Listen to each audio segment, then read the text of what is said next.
Well, after taking advantage of a couple of months with easier fixtures on paper, we return today after the winter break and a big cup win with a chance to really cement our progress. We're edging towards the top four finish we needed in the league, and in the Champions League, we're potentially just a point from qualification.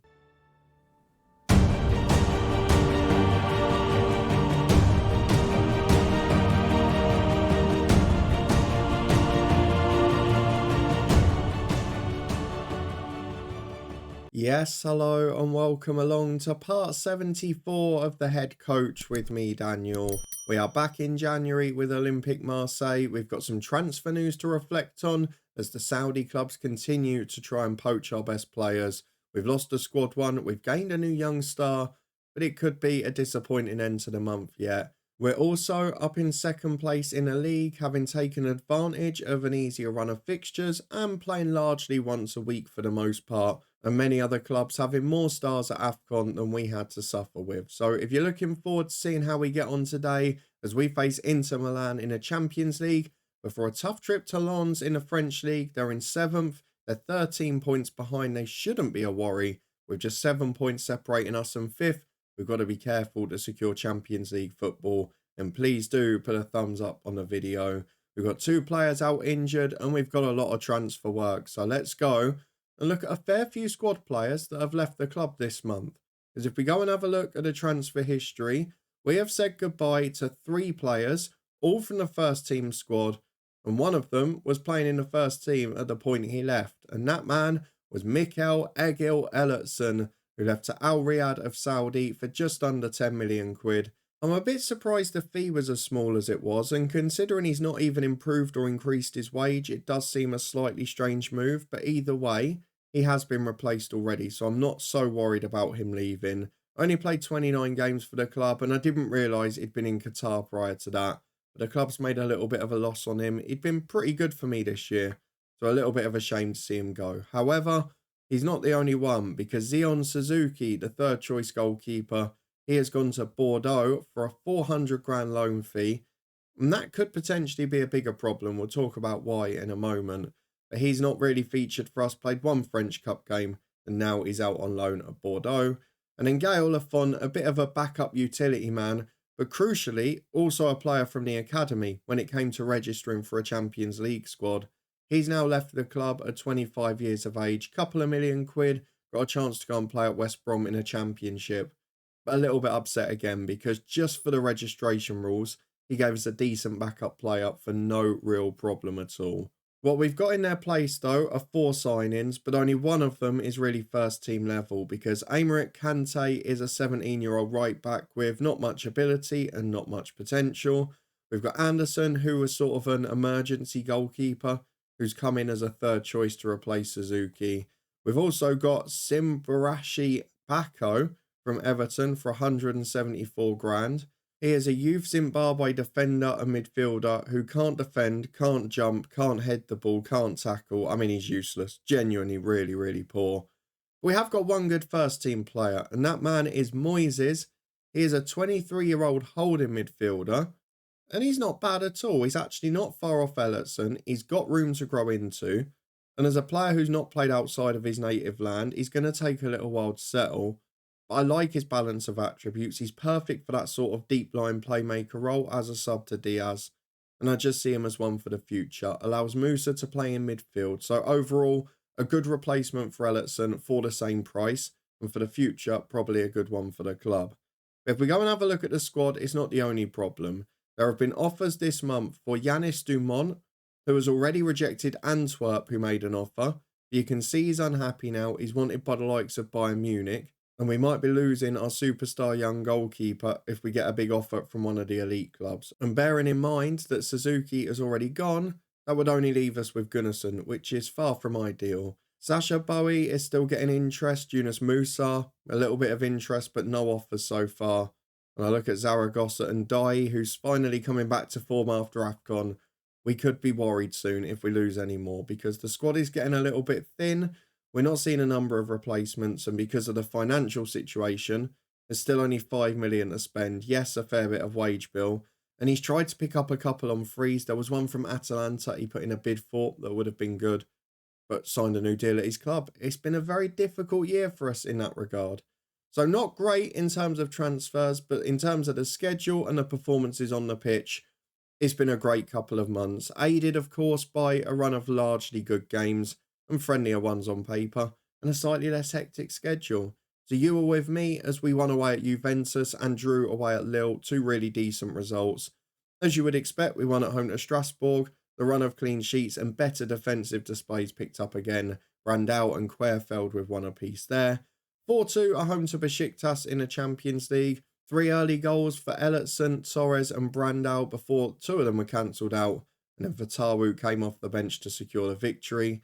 A 3-1 win at Nice thanks to Torres, Diaz's penalty and Ndiaye. All of those goals came in the second half after we trailed at half-time. Against PAOK in the Champions League, we won by 3-1. Diaz and an own goal in the first 15 minutes before Wilson Manuel got his first of the season. 3-1 win at half. Again, early goal, this time for Kundo Torres before Querfeld and Ellertson. Rafa Mir got a late consolation. At home to Troy, we won by 2-0 thanks to Brandao and Musa. Away at Guingamp, I can't pronounce that one, apologies. We won by 2-1 at Vitinha with a brace in the first half. We took a bit of a gamble at Lille in the Champions League, the game that we didn't know if we should have really had. Playing another team from our own nation in the league phase. We'll find out next season if that's in the rules. Jonathan David and Jalo turned it around. Just conceding on a stroke of half-time was a big blow. Brandao had given us the lead, but you can see we rotated massively. We brought in youngsters from the youth team. Miguel Lopez made his first start of the season out there. And a few others off the bench, Bernard and Lesueur as well. But it did pay off because in the league we beat Clermont 4-1, Zaragoza, Fratesi, Torres and Brandao all with one apiece. A 2-0 win at home to Lyon thanks to Torres and Diaz. They've been really disappointing this year, all the way down in 9th place. And then back-to-back cup wins either side of the winter break. In the 9th round of the French Cup, we won at Annecy by 5-1 thanks to Musa, Brandao, Vlergraven and Dai and Fatawu. And in a hat-trick for Bakayoko against Dunkirk. And that was followed up by goals from Vitinha, returning from injury, and Brian Zaragoza as well. Now we've got 4 games in quick succession to finish the month. And it is my worry moving on that if we get through in Europe, we're going to have a few fixtures back to back. But for now, let's go and get to the first one today, because the Champions League phase looks like this.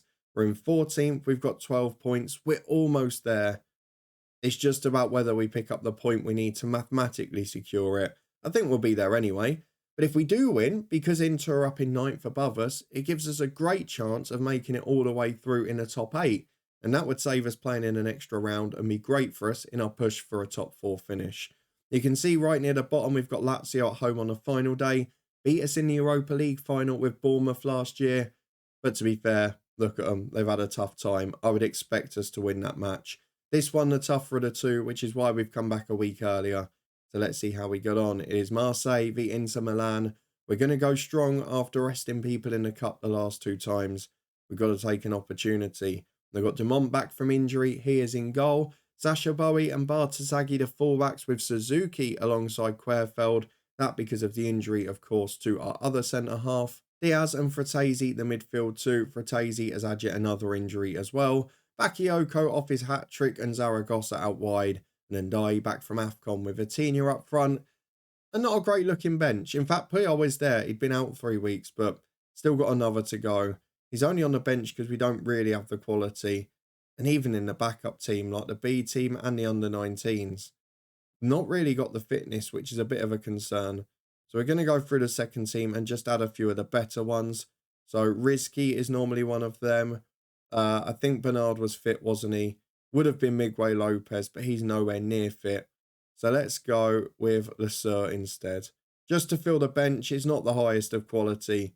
For now, it's Champions League action. And while we're already pretty much there, it's an opportunity to push amongst the big boys. Let's go and see if we can do it.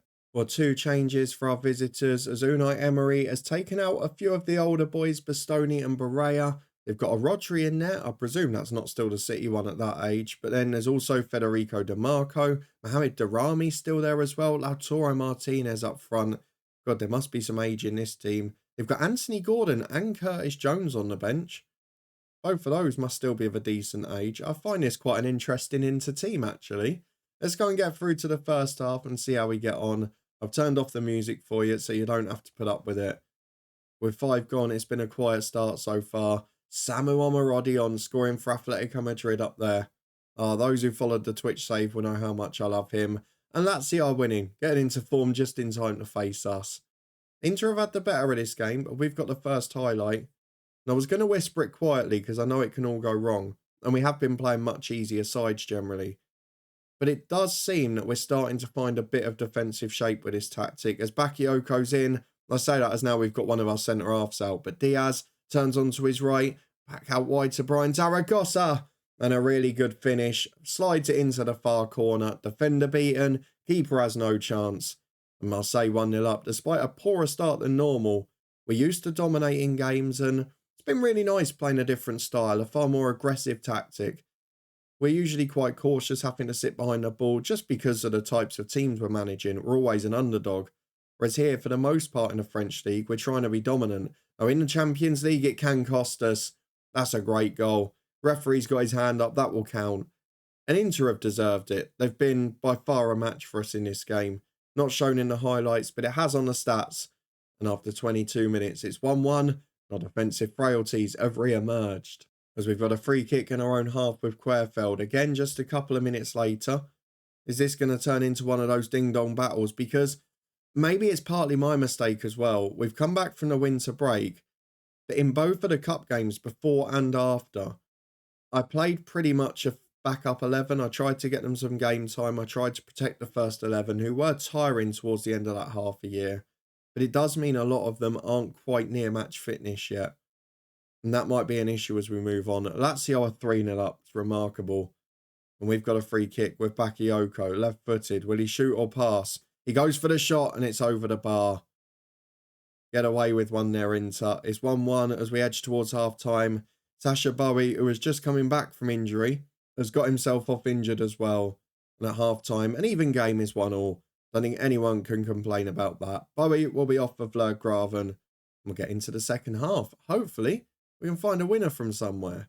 Well, approaching the hour mark, it's been a quiet start to the second half without any highlights, but here at Inter in possession, unless we can nick it high here while pressing, we're in trouble because Durami's over the top. The sub Vlergraven has been caught cold. Into the box for Martinez.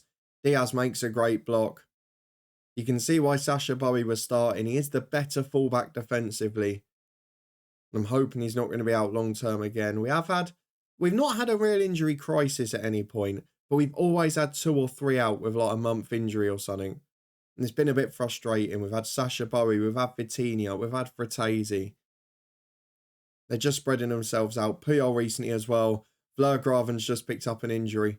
Not ideal with 20 to go, and I'm going to try and leave him on, I think, because there's not really many other options there. I have been able to register Teze because of a couple of the other boys leaving. But it's still not quite what I'd like it to be. I'm going to bring on Fatawu for Bakayoko and switch Zaragoza. I'm also going to bring off Vitinha for Brandao. I'm looking at Fratesi, who's just coming back to fitness, and we'll bring on Musa for him. And then I've got one more sub, and I don't really know the best option. Maybe it is going to be Teze for Vlergraven. I think that's the best way to do it. Let's protect them, and Dai can have a rest at the weekend if need be. We've got 15 to go. Inter are the better side here. But if we can get a point, I'll be a happy man, because we saw earlier in the season, we dominated some games, didn't get the results. If we can keep finding a way to get ugly points, then that's going to add another string to our bow. We did it away in the last episode at Lille, and I think we're going to do it here because we're into 5 minutes of stoppage time. It might get better because Musa wins it back.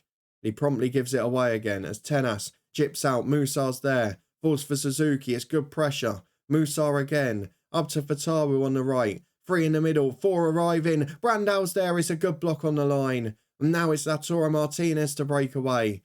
Inter trying to push forward. That's got to be offside, referee. Kouabara miles off. Well, after all that commotion, I think it will finish 1-1. But maybe I've spoken too soon because the goalkeeper has the ball for Inter. There are 15 seconds remaining and we've got no one back. God, where is the defence? No, we're going to get done. Bartasaghi misses Gordon. Gordon's going to shoot, surely. Goes in, deflects to Martinez. No! That's so cruel. I know we've been punished for chasing the game late on. I know we've been caught out because it's our third choice right back who's on the pitch now after 2 injuries. But that's so cruel. Beyond the time as well. Maybe they've edged the game. They probably deserve it. But you know what? That was a little bit annoying. Let's hope that most people are fit for the weekend. We continue to build back from injury. And to be fair, looking at the other results, we are now through. So we can relax for the Lazio game and focus on the 2 League ones. Because, I don't know if you noticed after the Lazio match, it's the return of the epic against Stade de Reims. Well, no further transfer news, so all of the action is focused on the pitch as Dumont builds his fitness again. Bowie is not fit. Torres is not fit. Fratesi an hour again. Puyol not fit. We're a little bit depleted, aren't we? And this is something that we haven't had for a long time, is having so many injuries at once. But PSG have lost again. And I did see something from last weekend as well, which is remarkable for Pep Guardiola's side. They lost on penalties in the cup. So lower league opposition is Sochaux in the 2nd tier. They're mid-table as well. That's remarkable. So I tell you what, we might need a new target here. Because I think we have to target trying to win the cup. And I tell you what, we'll only be 4 points behind if we win today. We should probably get a bit excited about that. But for me, with PSG out of the French Cup, barring a disastrous performance, we've got a great chance because for the most part this season, we've shown to be best of the rest. But anyway, let's have a look at what team we can put out as our backup keeper's got a knock. Our first choice keeper's not that fit. There's a few tired legs about, aren't there? Maybe we should have gone weaker in midweek. So fullbacks, Guindo is going to come in, as is Fleur Graven. I'm going to leave the 2 centre-halves, even though I'm not a big fan of Suzuki. Diaz is going to drop out. I might even bring in a new boy for his debut. I think I'm going to, you know. I'm going to put Moisey in the holding role for the first time. In attacking midfield, we're going to bring Fatawu in and we're going to bring... Oh, who's going to be the second one? It would be Torres normally. I think I'm going to play Ndai because his match load isn't that big. Neither are a lot of them, to be fair. We're going to drop out Sasha Bowie for Diaz again. I'm going to get the 3 youngsters out of the squad. And we'll take Puyol off for McKennie, who's not registered for the Champions League. But I think it's worth 1 or 2 gambles. And I know that this is possibly one of the weaker sides we've put out for a league game this season. And I'm kind of regretting going as strong against Inter now.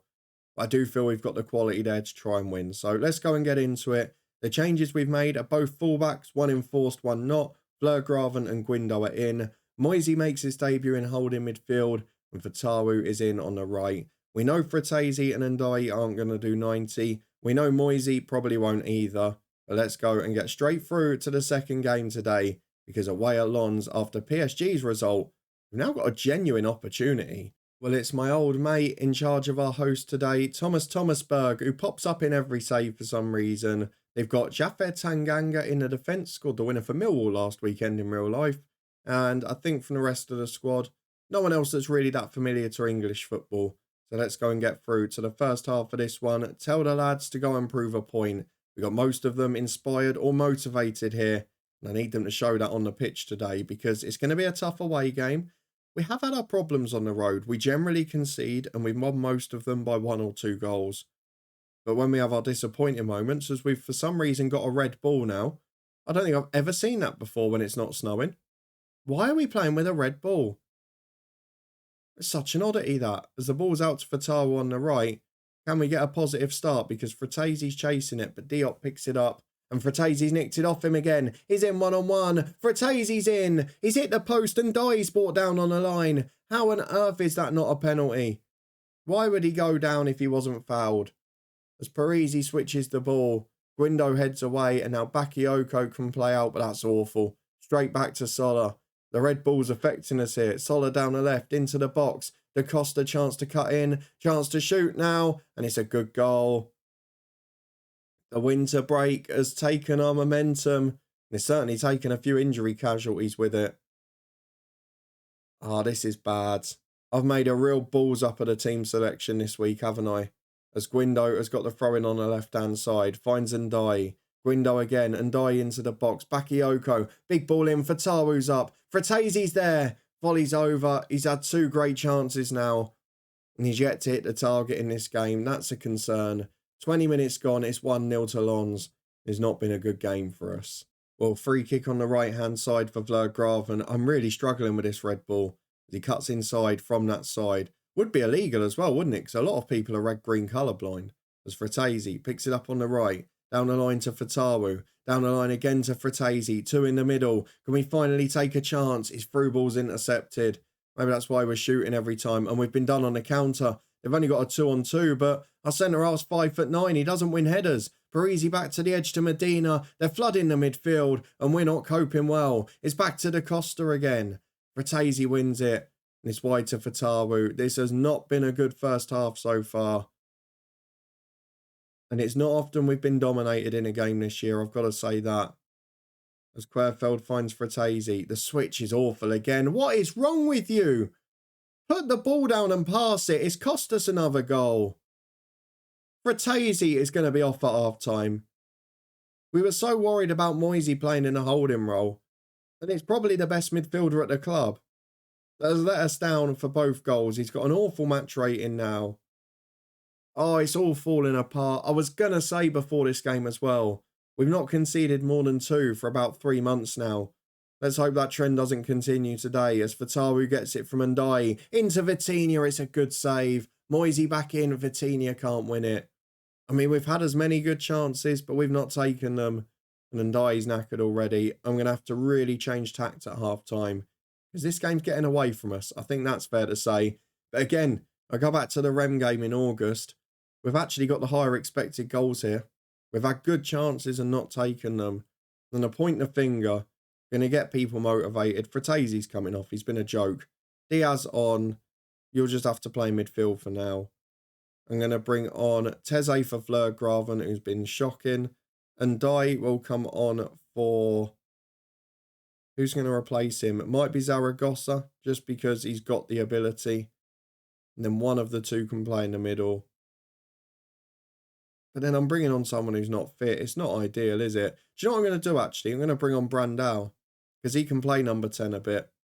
And I might even drop Vitinha in. But we'll leave it like that for now. And hopefully we can just create chances. And we've got people who can score them if we do. As Moisey in the holding role. Actually one of the better performers. Finds Diaz. And now Fatawu. Can we score from the kickoff? Oh, it's a good save. Much better. We've come out with intent. Hopefully 3 subs will suggest I'm not happy. And maybe we'll get a bit of a reaction. As Diaz puts the corner in. Headed away as far as Diaz again. Back to the back post. Vitinha's up. It's behind for a throw-in. We're really starting to turn the screw now, but we need a goal early in this half. We return as we've given the ball away on halfway again, and now they can counter-attack us, but Guindo does well. Goes back to Dumont, the keeper. Finds Suzuki at the back, who I'm really not a fan of. 5'9" centre-halves don't do it for me. What's going on in centre midfield today? Fratesi has cost us 2 goals getting caught in the middle. I bring on Diaz, he's done the same. They've not done this all season, and they've done it 3 times in 55 minutes. Oh my God, it's all going wrong. Oh, he's given a penalty. Oh my God. I'll be honest with you. I didn't see this coming. I did not see this coming after the winter break. I know I've completely fudged the team selections. I know it. But still, this is ridiculous. I'm going to put Brandao up front. Vitinha off for Manuel. We might as well just protect people now. I'll leave Moisey on because what on earth can I do? I've got Guindo. Do I take Querfeld off? I think I might give him a rest as well. We'll bring on Weston McKennie for Querfeld. We'll put him right back. And we'll just make this about damage limitation now. An absolute joke of a performance. I was so excited coming into recording this episode. I thought we've nailed it as Dumont makes a good save in fairness to him. I thought we've got going now. We've found form. After 2 months unbeaten, I've closed the game. Well, that's not fair. We lost at Lille, didn't we? But, this is heartbreaking. Everything's been undone in a moment. And while, yes, it's probably the weakest 11 we've put out this year, to watch us play like this after the run we've been on is terrible. Bakayoko breaks away. Down the left to Brandao. He's got options inside of him. He finds Manuel. Scored once this season. He's hit the post. Jeez. What is it that our defeats have in common? We hit the post 10 times every game. Dumont's going to play out from the back. You can see they're pressing high. I have found now a lot of teams are starting to play 4-2-4 against us. We saw it against Inter in the week, and we've seen it here. Maybe that's a tactic we're vulnerable to, and they just seem to be taking advantage. It's 4-0 to Lens. I'm very angry, as much as I'm not showing it, because this has come out of nowhere. I mean, PSG have been beaten today. At least we won't be the headline story. But if we concede 1 or 2 more, we might be at risk of that. I mean, the expected goals is still 3-2. But Lens are 4-0 up. They're going to win comfortably. And this is going to round off what is a pretty disastrous episode as we get back from the winter break to the big competitions. 4-0 the defeat. Loads of players injured. Loads of players out of form. It just wasn't good enough. It's as simple as that. Let's see if there's any further effects of this game. We stay in second, but Nice have got the chance to close the gap to 1 now. Even Monaco the chance to close it to 4. And we'll be looking over our shoulders again. Oh, it's such an annoying game, that. Let's have a look at the inbox. Any more injuries? Not by the looks of it. The only positive was Moisey made his debut, and he was actually pretty good, but very much let down by the other midfielders alongside him. So for now, let's have a look at the schedule and when we're next going to be back. And I think it's probably going to rely on the Champions League, isn't it? Because when we get through, and it will be in this area now, between 9th and 24th, we will be back in action with this in February at some point. So it will be knockout first leg, the 10th of February and the 17th of February, or the 17th and the 24th. So we will come back for one of those games, probably the second leg of it, unless it's a tie I expect to get beaten or to win heavily. And around that time, we've got St Etienne and Rennes, both good sides. Would be nice if the second leg's around a Rennes game because they're 4th in the league. It's a proper competition, that. And of course, we're still trying to make progress in the French Cup. We're still getting lower league sides at the minute.